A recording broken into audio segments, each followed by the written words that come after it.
Rob, what concerns you about the wildfires and the extreme weather across the country this year?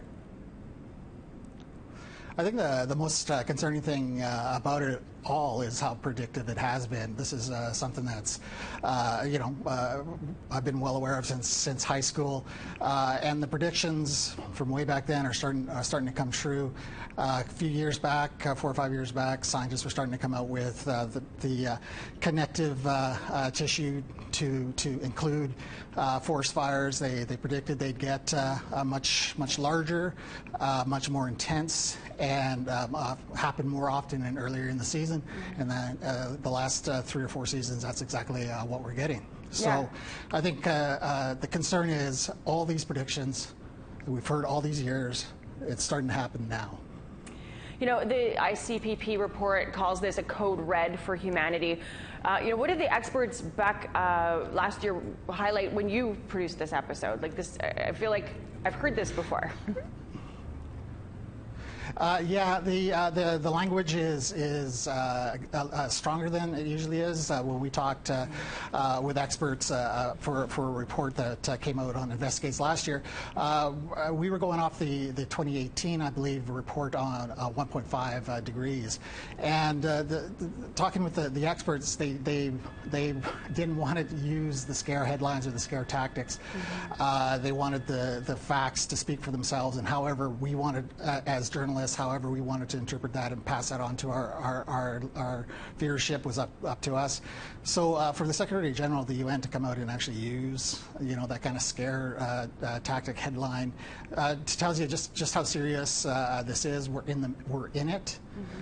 This is one of the things that the experts were telling us the last couple of years is it's not something that's off in the future. There are changes now. Some of them are going to be permanent.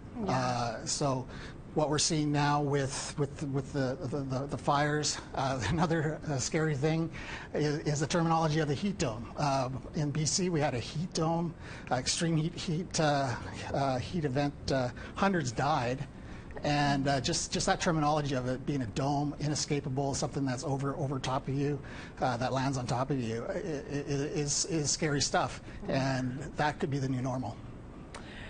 I'm curious your thoughts on how Indigenous knowledge keeping fits into where we're at now and how we move forward in caring for the planet, or to try to slow or backtrack.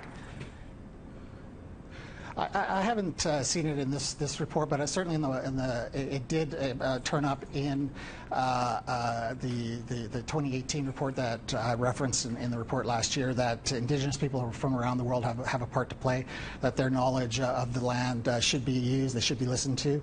I think one example here in BC or in Canada would be the forest fires, and just even the traditional aspects of how we used to set controlled fires to offset the dangers when forests got a little bit too old, a little bit too dangerous.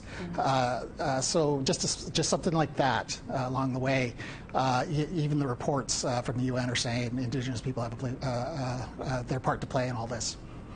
But there's certainly an appetite for that finally now. Rob, thanks for taking the time to chat with us about this very pressing issue and obvious problem that we're seeing across the country and the planet. Thanks for having me, Melissa.